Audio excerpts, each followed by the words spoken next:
Hey everyone, you're listening to the TEN7 Podcast, where we get together every fortnight, and sometimes more often, to talk about technology, business, and the humans in it. I'm your host, Ivan Stegic. This is episode 100 of the podcast. The number 100 is no more or less significant than any other number, but since we live in a mostly base 10 world, it's probably as good a time as any to reflect on the show for a sec. I was asked by a staff member really early on, why are we even doing a podcast? And the truth is, we didn't have a good reason when we started the podcast. It was an experiment. We wanted to iterate. We wanted to see what would happen. We don't have a huge following, and having one has never been the goal. We produce the TEN7 Podcast because we really enjoy doing so. We produce it because we have things to say about the world, about tech, about things we've built, about the people we work with. And most importantly, I think we produce it because there is an abundant supply of really interesting people to talk to. And like Bob Collins said in our last episode, everyone has a story. So thank you, Jonathan, our producer extraordinaire that whips every episode into shape from beginning to end. Thank you to Roxanne for the transcription of every word. And thank you to Charlene for pulling out the highlights and sound bites of every episode. This show would not exist without you guys. And that leads me to my guest today, who is Kenji Lopez-Alt. Kenji is many things: award-winning chef and food writer, children's book author, restaurant owner, New York Times columnist, popular YouTuber, positive male role model, the list goes on. My wife Susie and I think of him as one of those gifts of COVID.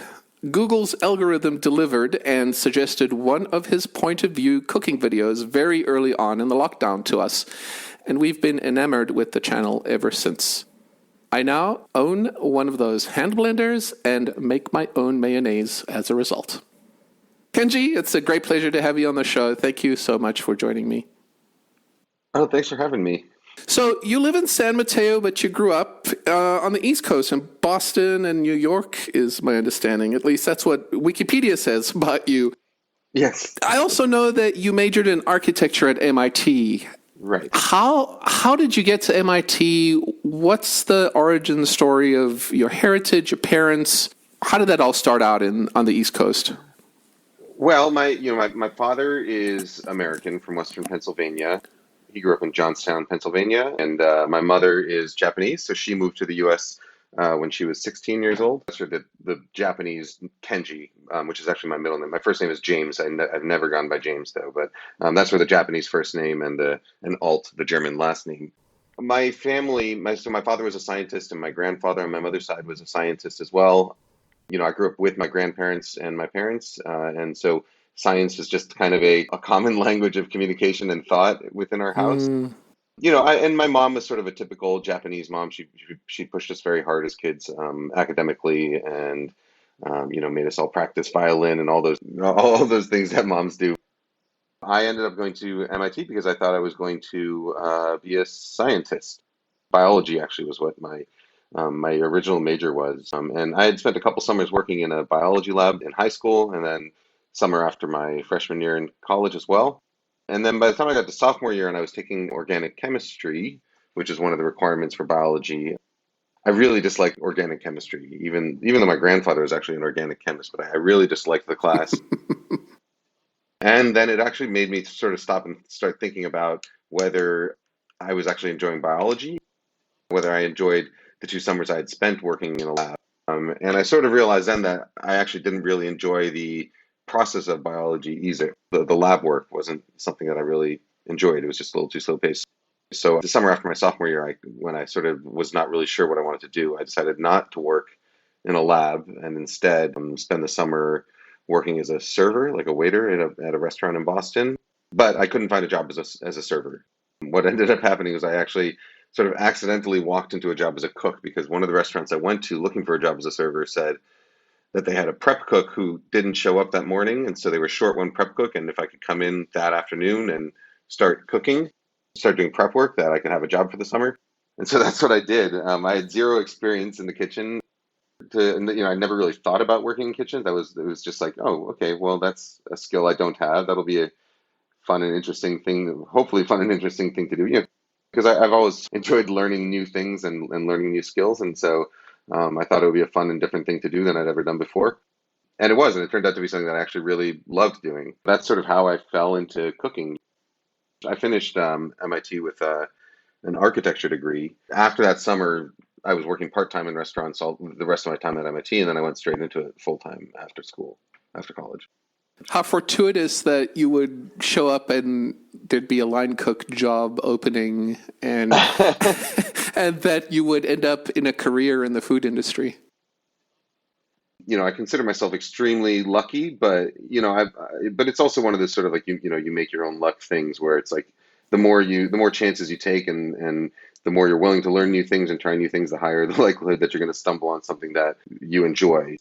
It's funny, I hadn't really thought about it now, but I just wrote this children's book, and the way that happened was also kind of just a very lucky, fortuitous thing. So my partner in that project, Gianna Ruggiero, who's the illustrator, I had this sort of vague idea. I had a daughter, and she was an infant, and I had this vague idea. I kind of want to write a story for her because I like kids' books, and I'm a writer. It was sort of just a vague idea, and then I was like, all right, well, I wonder how that process works. Maybe I'll try and see if I can find an illustrator, and we'll just kind of mess around with it for a bit. And so I went on Twitter and I asked, does anyone know of an illustrator who's interested in working on a children's book project with me? And as it turned out, just that morning, my illustrator, my partner Gianna, she had posted on Twitter like a few hours before that, hey, I just lost my job. Does anyone know someone who's looking for an illustrator to work with on a new project?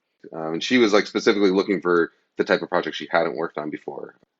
And so that's basically how we met each other. We just kind of both tweeted looking for each other at the same time, and someone connected us on Twitter. And I'd never met her before, but it turned out we both got along really well. We were both looking for a fun new project, a new and challenging project in a field that we hadn't worked in before, and it totally worked out. So it was a very lucky thing there too.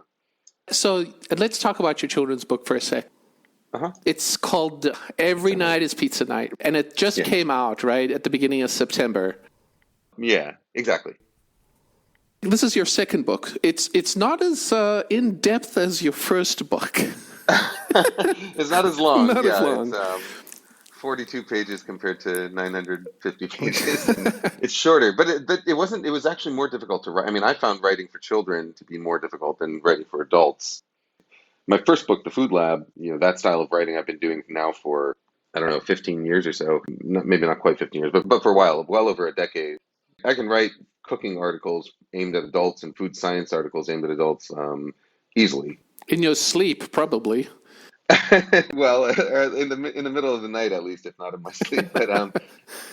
But finding a voice and figuring out how to write for children was much more challenging than I thought it was going to be. But it's an illustrated children's book, right? And you don't do the illustration, so you have to collaborate with this illustrator, Gianna.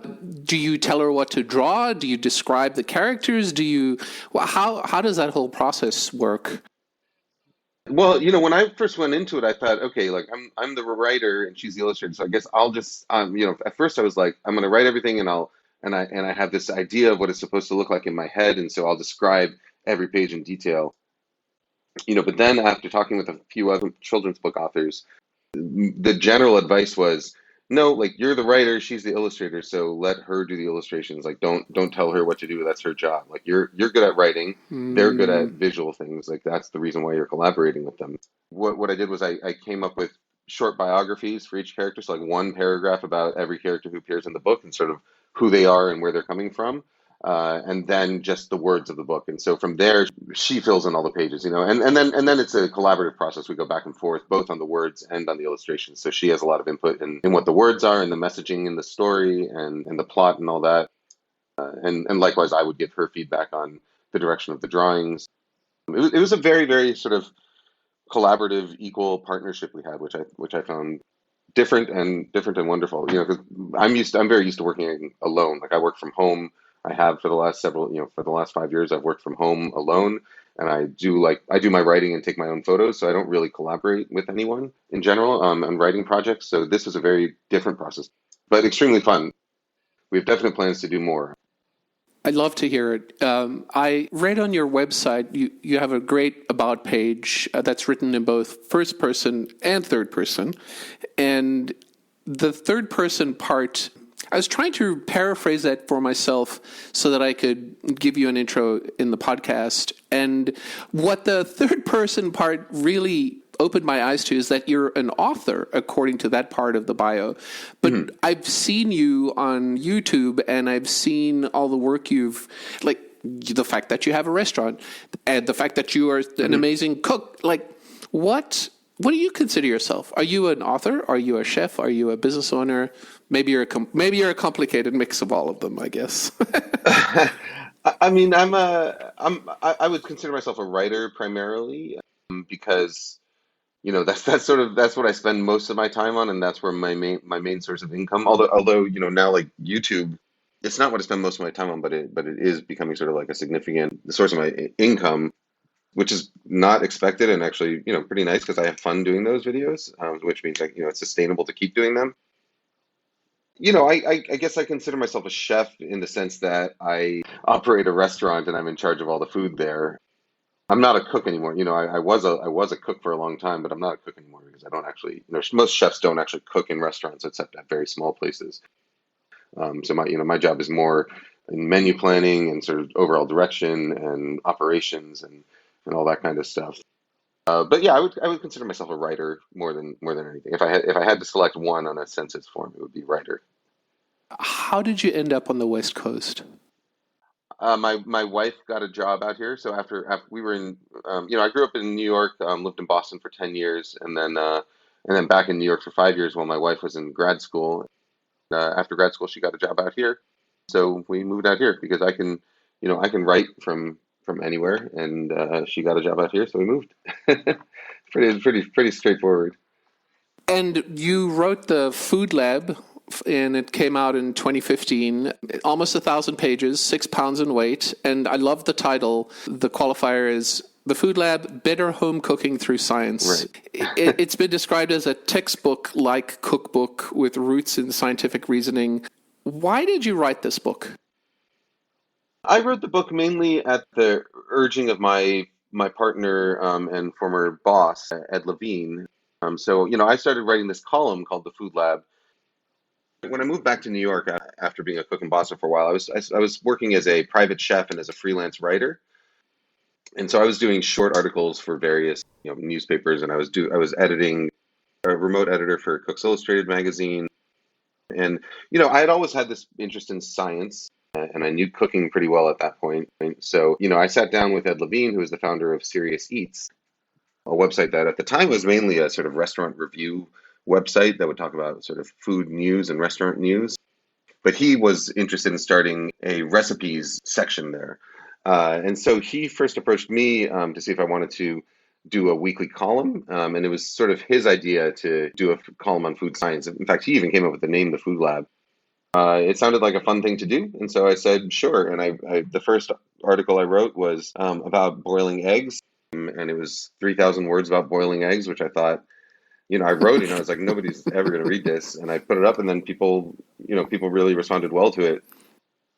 I kind of kept going. That was sort of one of the nice things about writing online, because I'd been used to writing for newspapers and magazines where you're very limited in space. And most magazines and newspapers are pretty risk averse because they have an established subscriber base. They know what works with and they have sort of an established voice. And so, when I was working at Cooks Illustrated magazine, every article sounds and behaves pretty similarly, and so even though I was one of, I can remember, 7 or 8 other writers, your freedom was a little bit restricted, well, quite restricted actually, because all the articles had to be the same length. They all had to have that sort of same Cooks Illustrated tone to them. Whereas writing online back then, it was like, everything online back then was like the Wild West. It's like, where's the money going to come from? How, like, who are you writing for? What works, what doesn't? The Google algorithm would change, every month. So, so sort of predictability in your audience would vary all over the place. It was really fun and interesting. What it really meant was that when I was writing my columns, I could do whatever I wanted. If there was an audience that liked it, great. If there wasn't, then okay, like there's going to be four more articles appearing the same day on Serious Seats. So okay, so like this one didn't do well. Who cares? Right. That was wonderful for me and the team there. Me, Kerry Jones, Aaron Zimmer, Adam Kuban, all of whom are successful in various other fields now as well. All we did was we would have meetings and say and do whatever sounded fun to us. That's what we would do. So it's like, okay, I want to go. Hey, I'm in California today. I'm going to go to In-N-Out and order everything on the secret menu, and I'm actually going to get one of the employees to help me find everything on the secret menu, and then I'll write about that. And so I would just do that, and it's like there was never a no. It was always just like, yeah, it sounds good, and it worked really well, sort of with my general philosophy of the philosophy I've had sort of basically through my whole career, which is that if I do my best work when I'm passionate about something and when I'm really having fun and when I'm interested in it. So that's going to be sort of what I do. I'm going to do what interests me, and I'm going to write about things that interest me. And by doing that, I know I'm going to be putting out my best work, and hopefully people are going to respond to that. What I discovered 10 years ago when I started doing that was that people do respond to it. People like sort of authenticity and passion. So if you bring those things to your work, not only does it mean you get to do what you want to do, but it means, if you're lucky, it means that people also are going to find that work interesting or inspiring or, whatever it is. It's the same thing I do with my YouTube videos now. It's like, I have no idea how the YouTube algorithm works. People talk about on other channels, they talk a lot about this YouTube algorithm and it's sort of like No idea. it's sort of how I remember, articles and talking with other editors from other websites back in the early days of the web, where it's like, the Google algorithm and how do you SEO and getting on the front page and all these things and all these tricks you should be doing to making sure that your stuff appears at the top. And, I sort of ignored it then. And with YouTube, I sort of ignore it now. I just do what I want to do, put out the best content I can, and the stuff that I'm interested in, and then, hope that the people at Google or YouTube or wherever who are writing the algorithm are good enough at writing it that my content will make its way in front of the people who want it. I think it's working. I have no idea why the video that I saw of yours the very first time showed up in our stream. And I say our stream because we use an Apple TV to kind of watch TV together as a family, and it's my account. So my family has all of their own preferences on that Apple TV. So I think the algorithm's actually really confused because it has, teenage preferences, my wife's preferences, my preferences.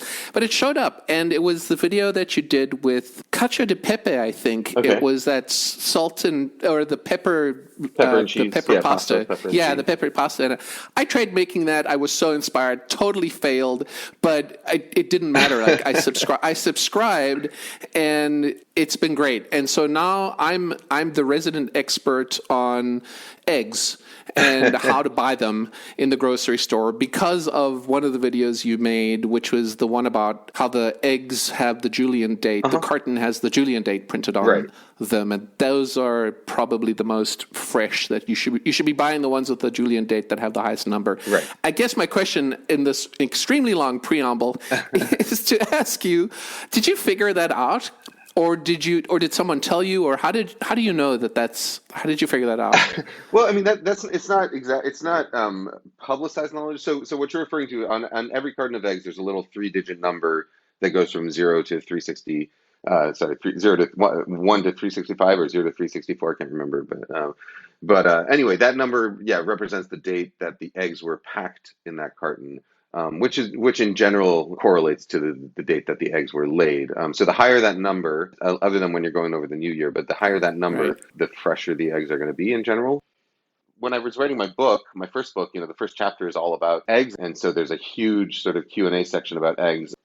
I'm sure I came across it in my research, probably on like the USDA website or the Egg Council's website. Oh, It's not like hidden secret knowledge. It's just not something that the egg companies necessarily advertise.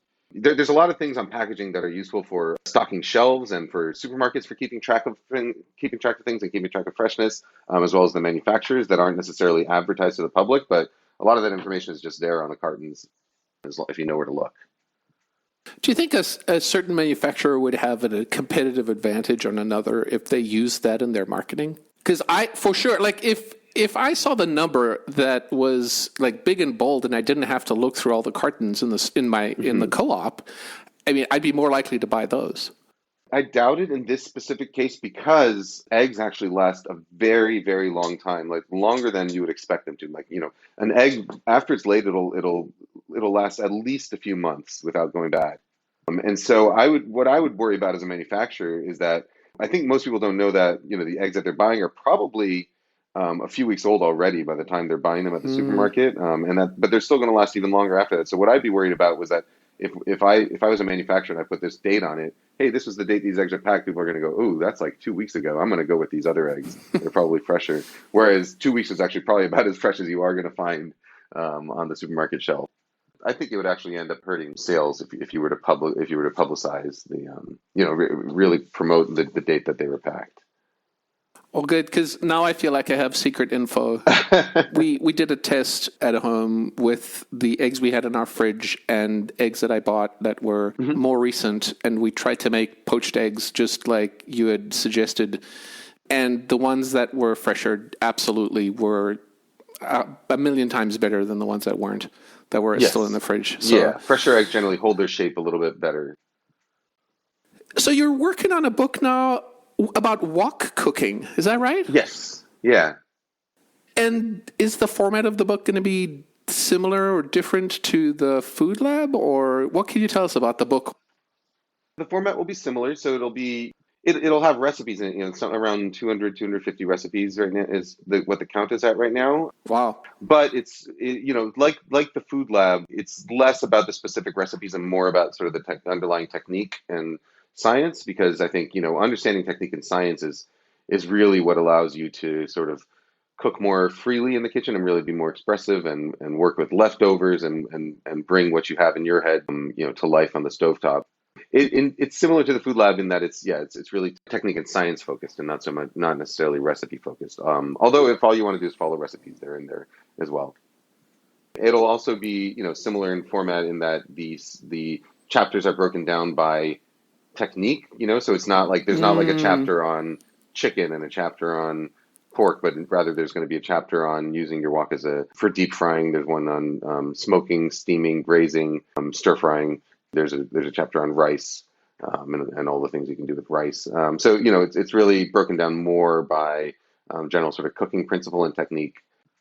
Yeah, and it's not quite as long. I mean, who knows how long it'll be in the end, but most likely not 950 pages. But and 6.5 pounds. But it's growing more every day, so who knows? Like a few hundred pages at least, for sure.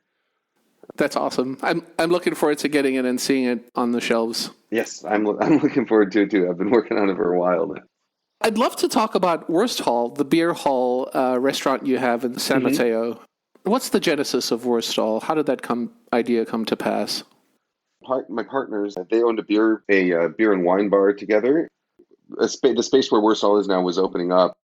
They had been in business for 7 years before Wurst Hall, and so they were ready to take on a new project. And so it was actually their idea to open up a restaurant and to make it a beer garden. My partner Adam has a very sort of deep knowledge of beer, both domestically, all the California breweries and West Coast breweries, imports, and a beer garden seems sort of like a natural thing because San Mateo, the demographic was shifting to being a lot more sort of younger families, as well as people interested in beer.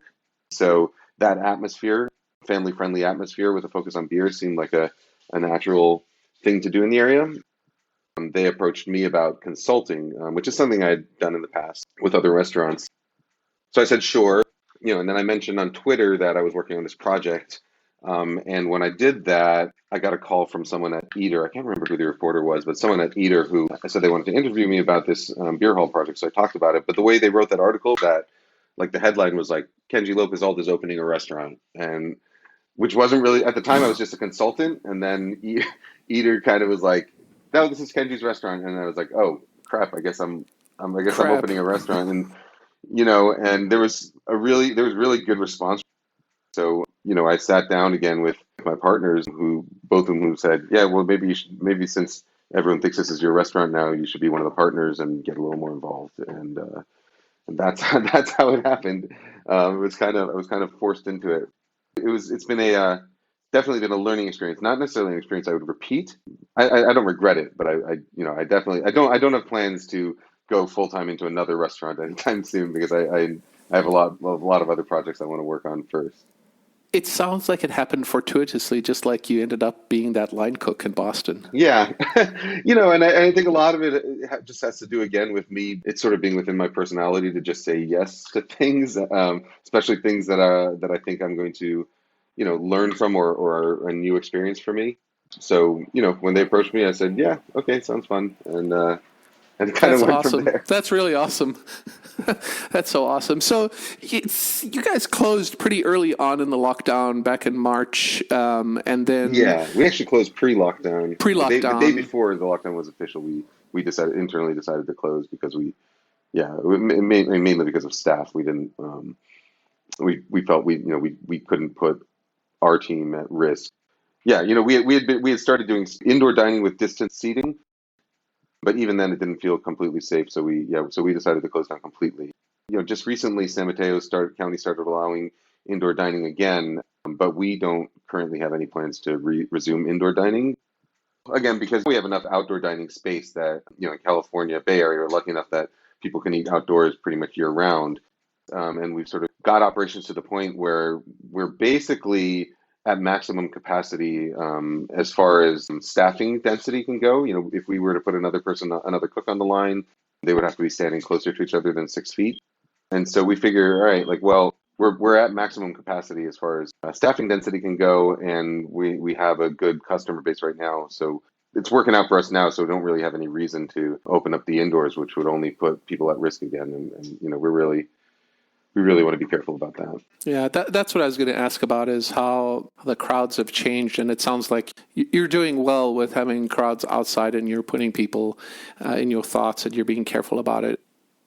Feels like every industry's changed with the pandemic, and it's really made a lot of people in a lot of industries rethink how they do business and how they operate. So what aspects of what's changed in your industry do you think will remain after the virus goes away? Well, and it's a hard question to answer, I think, but so there's been a trend in the restaurant industry for a long time toward casual dining. And this is something that people, chefs have been seeing since around, since the financial crisis of 2008. Restaurants have been shifting and from sort of fine dining and full service to more casual dining and fast casual service. And I think one thing that this has done is forced a lot of places that were sort of running on momentum before into completely rethinking their operations. Because right now, sort of full service dining is just not really an option for most places. Certainly not an option for us. And so I think that's one thing that might change. It's definitely going to change permanently for us. We've really streamlined our menu and changed our service style to accommodate the current situation. But it also turns out that for us that it's a more efficient, better business that way anyway. So this is something that we plan on keeping even if we were to fully open again. We would change the volume of customers we can serve and hopefully hire back some of the staff that we've had to lay off because because we just don't make the revenue we used to. And because of safety. But our service style, I think, is not going to change back to what it used to be, which is actually a good thing for us business-wise. One of the real big changes I think we're going to see is that a lot of restaurants aren't going to survive this. I think we are, but who knows how long this is going to last. But a lot of restaurants aren't going to survive this, and the ones that do are going to tend to be the bigger chains and the ones with the deeper pockets and who can sort of weather the storm without the same level of revenue. Which means that I think the restaurant landscape, once we find a vaccine and things hopefully start to get back to normal, the restaurant landscape is going to look really different from what it did before. I think we're going to have fewer mom and pops and fewer independent locations and more of the big chains that are going to step in and scoop up some of those places that mom and pops used to be. That's sad. That's sad for me to hear. And I've seen all the restaurants that have made it in the Twin Cities here where I am, and those that haven't, and those that are weathering the storm, and I miss the ones that have gone out of business, and I feel I feel helpless because there was nothing really that I could do to keep them around, even though we tried to buy gift cards and try to order the delivery service, and It's not the same. Yeah. It's not the same. And even gift cards are really, gift cards are useful short term, but really a gift card is just a way of putting off debt until later because at some point that gift card has to get redeemed anyway. But yeah, it's not an easy. There's no easy solution. No, I hope all those people and all the people with that and all the skills they have, I hope they land somewhere else and do something else. I know people are resilient and they'll figure it out, but I feel like we have to be doing more as a society to support them, and government should be doing more as well to support them. And just keep eating out and doing what you can, I suppose, to support Right. them. On one of your videos, you have a mat, and when you look down, it says, "People who live in fear are destined to have uncomfortable feet." Oh, right. What does that mean? I couldn't figure that was out. something a viewer sent in. I was in some of my earlier videos. I cook at home and I cook the way I walk around at home, which is embarrassing. I grew up in a Japanese household, and it's customary to not wear any shoes in the house. And so we don't wear shoes in our house, and so I cook in bare feet when I'm at home. Obviously not at the restaurant, but when I cook at home, I'm in bare feet. And sometimes people comment, you shouldn't be frying in bare feet because you're going to burn your feet, or what if you drop a knife on your foot? So I think in some video I just said, like if I drop a knife on my foot, well, I can't live in fear of that. People who, I don't remember what the exact quote is, but it's something about how I'd rather have the comfort of of no shoes on than worry constantly about hurting my feet. And so one of my viewers actually made that kitchen mat and sent it to me. It was a gift from a viewer. That's awesome. You have to be pretty thick-skinned on the internet these days, and one of the things I really appreciate is that you don't give a shit, if I may say so, when people leave nasty comments or they think that you don't do things a certain way, or like you don't care, and I love that, and you empower people to just do what they love, and I think that's a really great quality. I mean, I do, from my days as an editor at Cooks Illustrated, one of the lessons I learned there is that a comment section is only as good as the moderator allows it to be. And so, I'm not one of these. I mean, I do go on like Reddit and I browse Reddit and whatever. And I understand some people's philosophy. It's like, oh, there should be free speech. Don't delete any comments. Don't moderate comments. If people want to be jerks, they'll be jerks. What I find is that most of the time, left to their own devices, people on the internet, especially behind anonymous usernames, the comment sections will devolve. And even people who are generally could be nice people in real life and nice and empathetic in real life get sucked into these, back and forth, ever devolving conversations on the internet. And so ever since my days at Serious Eats, I've read a few essays and articles about the subject of comment section moderation. And so at Serious Eats, the philosophy was, yeah, you got to be nice to each other. Here are our basic rules. Like if you start no ad hominem attacks, no cursing, no being mean to each other. And if you start doing that, we're just going to delete your comment. And that's sort of what I do on my YouTube channel also. So, people will sometimes tell me, oh, you have such a positive, great comment section. It's nice to be able to have a conversation here as opposed to, like Twitter or Reddit where it's just people insulting each other. And the reason that's the case is because I pretty carefully monitor comments, and if someone starts to get nasty, then I don't delete comments because I disagree with them. I delete comments because they're hateful. Yeah, and I think that's if you want to have positive discussions with people, that's almost a necessity in a modern comment section. So but like you said, as far as the content that I put out, sometimes I'll make political statements on my various platforms because I don't think it's possible to avoid politics these days, and I don't think people should be avoiding politics these days given what's going on. And people will be like, tell me to stay in my lane, or it's like you're a cook, just talk about just shut up and cook. That's the get back in the kitchen. That's the thing people say. So rude. But it's like so rude. At least in our country, politics is everybody's domain. I mean, we have a reality show, TV show host as the president, Yes, we do. So I have no trouble voicing my opinion on my own channels. And if people tell me to shut up, it just makes me want to do it more. That's awesome. Well, I really appreciate your time today. I've been inspired by your channel to spend more time in the kitchen. I thank you for that. I thank you for inspiring me Thank you so much for agreeing to do the podcast and for spending your time with me today. It's been great talking to you. Yeah, thank you so much for having me. It was fun. J. Kenji Lopez-Alt is not only the author of New York Times bestseller The Food Lab and a new children's book called Every Night is Pizza Night, but is also the chef and a partner at Wursthall in San Mateo, California. You can find him online at kenjilopezalt.com, and he's on Twitter and Instagram as at Kenji Lopez-Alt. And be sure to check out his YouTube channel as well. You'll find the link in the show notes of this webpage. You've been listening to the TEN7 Podcast. Find us online at ten7.com/podcast. And if you have a second, do send us a message. We love hearing from you. Our email address is podcast@ten7.com. Until next time, this is Ivan Stegic. Thanks for listening.